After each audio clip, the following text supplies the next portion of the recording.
At the end of 9 overs, just as we prepared to come on Cricbuzz Comm Box, we were discussing the possibility of what could happen in that 10th over. Morris coming back to bowl after a decent first over, 25 runs in the 10th over. And suddenly from a dismal situation, it looks far worse for the men in pink after having put a decent score of 185 on the board. Punjab in pursuit, 106 with all 10 wickets in hand. KL Rahul has lived a charmed life, but he doesn't care. He's 41 for 3 of 26 deliveries. But if you don't take those catches, then he's still there with an asterisk next to his name. Shaun Pollock, let me first come to you with the one guy, the experienced guy who could have made a difference, Chris Morris. But as you said, it's about him getting that, just not falling away.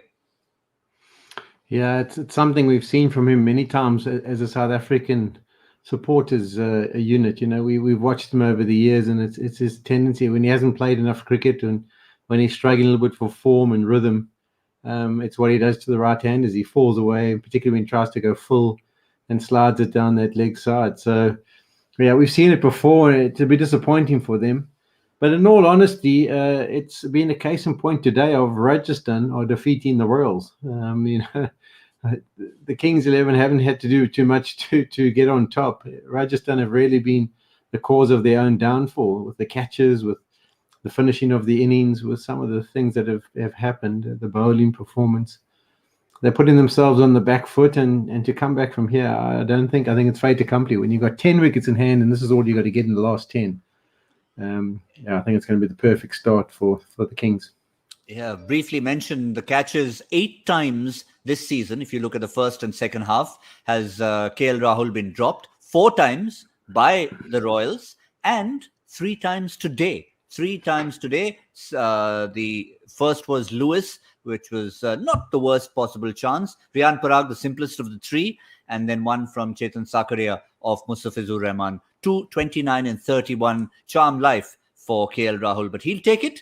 And Shaun, 5th time century partnership between these two, equal to Robin Uthappa and Gautam Gambhir, and in 19 fewer innings to get to 500 partnerships. Really, there's something about familiarity of 2 people in a franchise like this.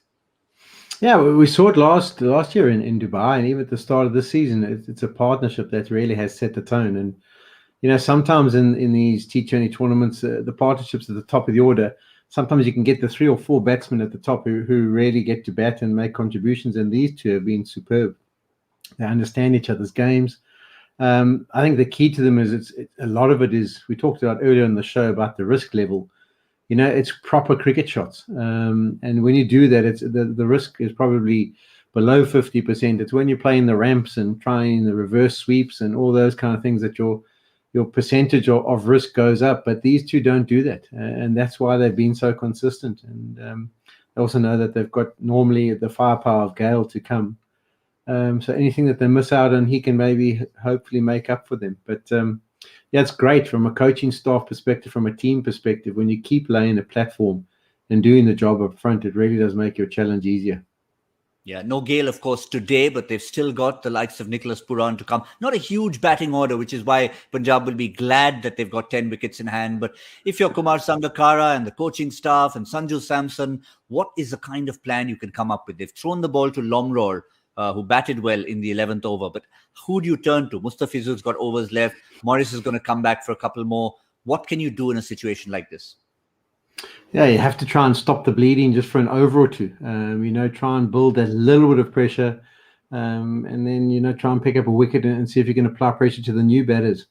But as a bowling unit in the T20 format, in the Test format, you rely on the bowlers to create opportunities. But in the T20 format, your fielders are part and parcel of your bowling attack. They have to be taking the opportunities. They have to be doing their part. And to have done what they have done so far with those 4 catches, you've only got yourself to blame. There's not much you can do. They just got to hope that the next one that comes along, they do take. It's almost a situation like one of the guys who have dropped a catch. We've seen so often in all forms of the game that the captain just throws the ball to him saying, listen, here's your chance to make up for it. Riyan Parag could be one. Remember, he came with the changes of actions, bowling from almost a side-on action. Maybe he could be the answer. Do something completely out of the box. Yeah, you would think so. I mean, that's maybe what they have to try, but I can't see it working against these two. They've seen it all before. They're very experienced. They're in, they set. I'd be very surprised if they make a mistake today. And really from Punjab's point of view, the way they are in the table, like we said about Kolkata 24 hours ago, they would be desperate to make their way up that table in 7th place, only on net run rate, of course. But if they get to 8 points, look where they leapfrog. They get level with Mumbai, and then just depends on that net run rate. They're either in the top 4 or just outside. So it's all going to be closely bunched up at the end of today, and then after Delhi play tomorrow. Yeah, it is. I mean, all they can do is look after their own performance. They've had a time to regroup. You just got to look for wins. Don't worry about the net run rate for now. So get this first one under the belt and then see what happens next time out. And of course, the one thing that is left to be mentioned here on Cricbuzz Comm Box is that we had our little prediction of the power play score. And the one gentleman who's not present with us did really well with the 49 that Punjab got in pursuit of a rather large total. It was spot on. And I think we'll talk more about that in the post show. That's all we have on Cricbuzz Comm Box, Shaun. Looks like a foregone conclusion from now. We certainly can't spot anyway. Maybe the men in pink can try and pull a rabbit out of the hat, because that's what it's going to take. We'll see you at the end.